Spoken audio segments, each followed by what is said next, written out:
The Democrat Party in Florida is dead, Jason Pizzo said before FedExing his voter form. So stop right there. A sitting Florida Democrat leader just torched his own machine and said it craves and screams anarchy, then demands amnesty. You can feel this thing cracking. And wait until you hear who else is eyeing the exit. Now, Seth Moulton said, quote, all we are is opposition to Trump. And we don't have a plan for immigration. A Democrat congressman just confessed the whole scam. No border plan, Biden-era inflation cover-up, and a party glued together by hating Donald Trump. Then Jason Pizzo calls Florida Democrats dead, and John Fetterman blasts socialist extremists as incredibly anti-American. You see it, right? This rot does not stay in cable news green rooms. It hits your streets, your schools, your elections, and your kids, while the Trump administration fights to put the country back together. And breaking now out of Washington, rising defense pressure and near-record tungsten prices are sharpening Washington's push to rebuild the critical mineral supply chain. Tungsten is now a tungsten national security priority used in fighter jets, tanks, missiles, drones, and ammunition, yet the United States has had no U.S. commercial tungsten mining since 2015. Project Vault includes a $12 billion strategic stockpile alongside $30 billion for domestic production, while the Pentagon has directed millions towards restarting U.S. tungsten production. Vault Strategic Mining, trading as KNOX in Canada and KNXFF in the United States, is targeting historic tungsten assets in mining-friendly U.S. jurisdictions, including Nevada's Great Basin in North America, a historically productive tungsten region with a Second World War defense-related exploration contract, approximately 10,000 feet drilled, and the USGS estimate of roughly 168,000 tons of tungsten oxide. Make sure you check out the next news intelligence briefing that's been prepared for you. It's linked below if you'd like to find out more. So John Fetterman and Dave McCormick, check this out. They built a joint fundraising committee together in Pennsylvania. That's not a rumor mill sideshow. That is a Democrat standing so far outside his own party's anti-Israel mob that John Thune flat out said Republicans would welcome him. So keep that in your head while we pull up these receipts. But first we go to Florida. Florida Democrat state minority leader. That's a pretty big deal. State minority leader Jason Pizzo dropping a bombshell. He is officially leaving the Democrat Party, declaring that the Democrat Party in Florida is dead. My boys. Guys, I'm excited for this. This makes me happy and clean and clear. And here's the issue. The Democratic Party in Florida is dead. Good. But there are good people that can resuscitate it. But they don't want it to be me. That's not convenient. It's not cool. I'm not having a Jerry Maguire moment right now, like who's coming with me? But that's the truth. The party that my dad volunteered for in JFK when he was 18 years old in 1960 is not the party today. It craves and screams anarchy and then demands amnesty. That's not okay. I've always been criticized by the far left and by the far right. There'll be a caucus meeting later this afternoon where I hope that the members of the Democratic caucus will elect a new leader. For today, I FedExed my voter registration form to change my party affiliation to no party affiliation. Joe Scott should receive that by 8 a.m. tomorrow morning in Broward County. And here's why. Our constituents are craving practical leaders, not political hacks. We are entrusted to be guided by our conscience, and while I suppose it's easier in theory than it is in application, even my worst detractors have no valid claim that I can be bullied, that I can be bought, or even borrowed for a special interest. Wow. So that's the bombshell right there. Florida Democrat leader leaving the Democrat Party. So it wasn't a Republican attack line. That was Florida's own Democrat minority leader declaring his party dead and walking out the door. Now watch Seth Moulton admit the rot goes way beyond Florida. No immigration plan, no honesty, and nothing to offer but opposition to Trump. Democrat Representative Seth Moulton. There are a lot of people in America Right? who feel that the Democratic Party is out of touch. We can't be honest about what's going on, with immigration. We don't have a plan for immigration. We're not able to say what actually Democrats should do to fix the problem. All we are is opposition to Trump. Wait. Look at the woman here on the left. Look at her face, and then look at the MS Now anchor's face. I'm gonna roll it back. Just watch their faces. Watch their eyes. Like, holy cow! I can't believe he's saying this. Watch this. I'm gonna roll it back. There are a lot of people in America Right? who feel that the Democratic Party is out of touch. We can't be honest about what's going on, with immigration. We don't have a plan for immigration. We're not able to say what actually Democrats should do to fix the problem. All we are is opposition to Trump. Under Biden, we said inflation is not really a big deal. It's transitory. It's going to go away. And then the whole party said, hey, don't worry. Everything's great. Joe is awesome. He can run for re-election. So the point is, we have this history of kind of just like washing over problems and not addressing real concerns that voters have. We got to make sure we don't do that. Okay, but we've got to make sure. Do you think you're doing that now? Because look no further than a state just north of you, Maine, where I kind of feel like that happened 2 weeks ago. Yeah, I think that's honest. I mean, to be honest, it's a problem. It's still a problem. It's still a problem. So after Pizzo calls time of death and Moulton confesses they have no agenda, the split gets even uglier. Now Fetterman is warning that if the party goes fully anti-Israel, he may be gone too. He's now threatening to leave the Democratic Party entirely if it becomes anti-Israel as part of its platform. And he says socialists shouldn't even have a place in the Democratic tent. I don't know why other Democrats, we just can't collectively say they are not Democrats. They can run if they want, but not as a Democrat. These are extremists, and usually they're incredibly anti-American and are willing to even wipe their mouths with the American flag. Even liberal pundits are getting fed up with socialists and the extreme positions they're now trying to push on the Democratic Party.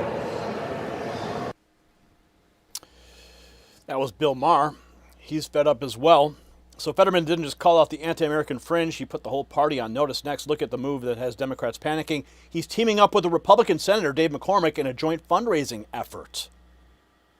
A joint fundraising committee. These two men, different political parties, but they've made it very clear they're going to be bipartisan.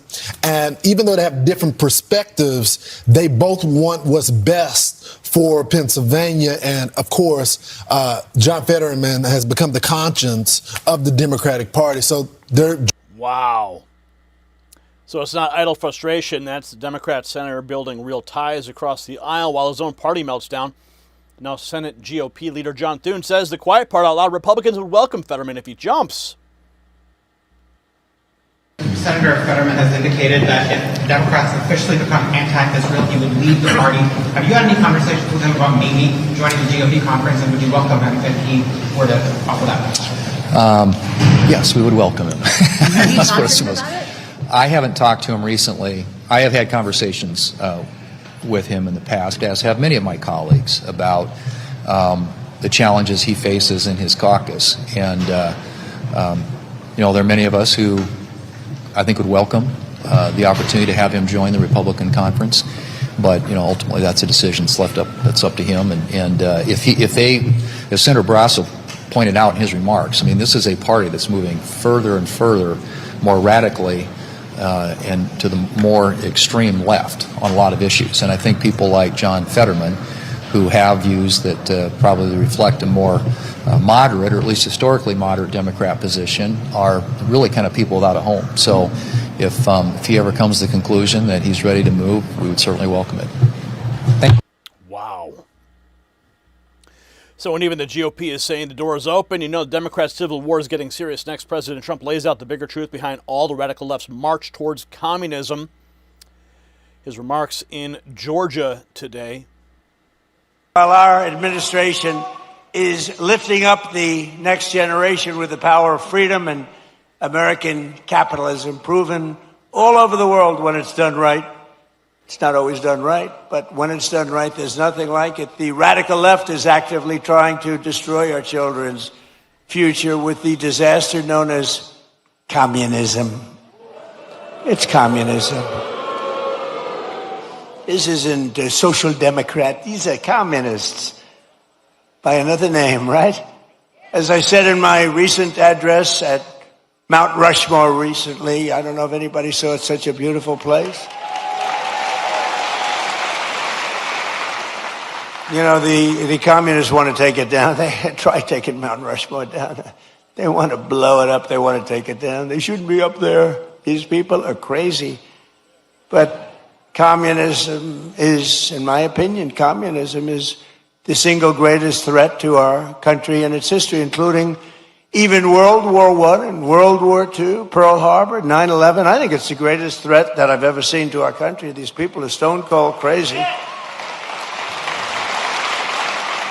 And it is the enemy of the free people everywhere and everywhere in the world. You see it happening, and every time it starts to happen, the areas where it's at, whether it's blue states, you see the blue states are all going bad.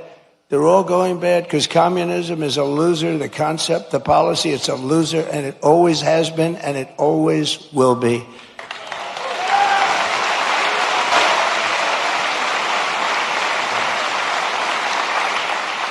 And, you know, they want to give everyone everything away. You want free rent, you want free house, you want to, what they don't say is in a year from now, there'll be absolute squalor, turmoil, and death. And that's the way it's happened all the way. It goes back thousands of years by different names. But that's the way it happens all the time. It's squalor, it's poverty, it's death, it's destruction.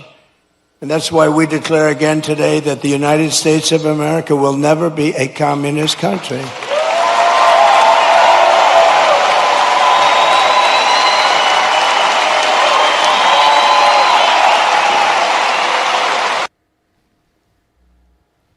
So Trump framing the whole crisis in plain English, it's not liberalism, it's communism by another name. In the next clip, he boils it down even further with one line that nobody can mistake. Is back, it's stronger than ever before, and I'm telling you, it's only going one way, it's going up. As long as we keep our current thinking, our current system, it's going up. If you go the other way, nothing ever succeeds.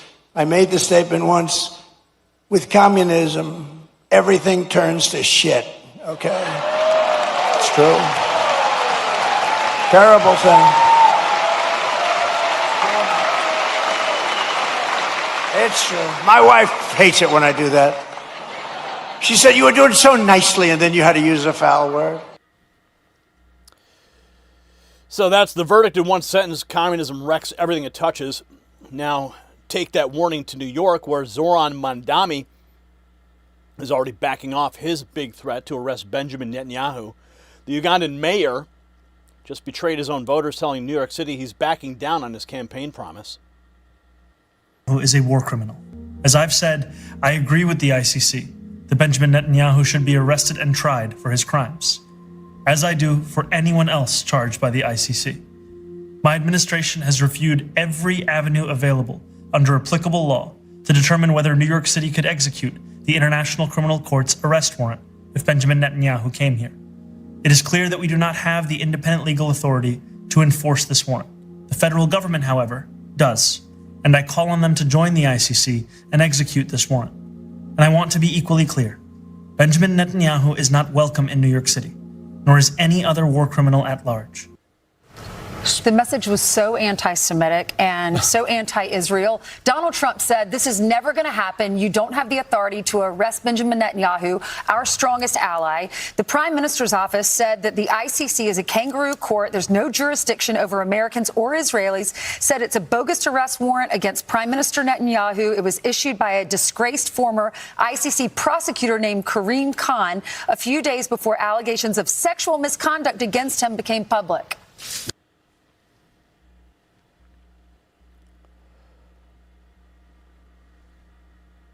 So Mandami talked big when he thought there'd be no pushback, then folded. The second reality showed up next. Tom Cotton exposes the real double standard. Plenty of actual butchers come through New York, but Mandami singles out the leader of Israel. Mamdani is a mayor, and last time I traveled to New York City, it seems like he should focus more on picking up the trash and fixing the potholes and cracking down on crime than trying to have his own foreign policy. But this really is not a laughing matter, Brian. First off, there's a whole rogues gallery that comes to New York City every September for the United Nations General Assembly. Is Zoran Mamdani threatening to arrest butchers from Iran who have killed tens of thousands of their own people, or genuine war criminals from other countries? No. The one person he cites is the leader of the Jewish state of Israel. Second, he talks about the International Criminal Court. Well, that's a kangaroo court. But ultimately, it's not about Prime Minister Netanyahu in Israel. It's about arresting Donald Trump and Pete Hegseth and Marco Rubio in the future if they ever travel abroad. So Cotton's point is devastating. This was never neutral justice. It was selective lawfare aimed at America's allies. The next exchange makes that even clearer as Mamdani gets pressed on why he opposed action against Maduro, but wants Netanyahu hauled in. I just wanted to follow up on Melissa's question about why Netanyahu specifically is often targeted in some of your comments. For example, Venezuelan President Nicolas Maduro, he was arrested for a warrant that was here in the U.S., and you were very against that. So I guess how do you place more emphasis on the warrants that were issued by the International Criminal Court than here in the U.S.? How do you reconcile those two? I would say that the International Criminal Court is a body that seeks to hold those across the world accountable for crimes against humanity, for war crimes, for things of that nature. And I think that the United States should not only be a party to that court, but should also execute the warrants that that court issues. And what I have spoken up about Nicolas Maduro, who I've also described appropriately as a dictator, is that the violation of international law is one that has to also be taken very seriously. It stems from the same belief in the International Criminal Court. And now he is here in New York City. On that day when the United States did violate international law, I made clear that I was in opposition to that. And it all stems from the same belief in how can there be a sanctity in something beyond an understanding of the world where might is right. Might is right. So after getting cornered on Maduro and Netanyahu, the pattern is obvious. The left's moral code only runs one direction. Shifting gears, the same contempt for America shows up in culture, too, with a raw scene at Wrigley Field during the national anthem. A tense moment turns physical when an older Cubs fan slaps a younger fan who refused to stand during the national anthem.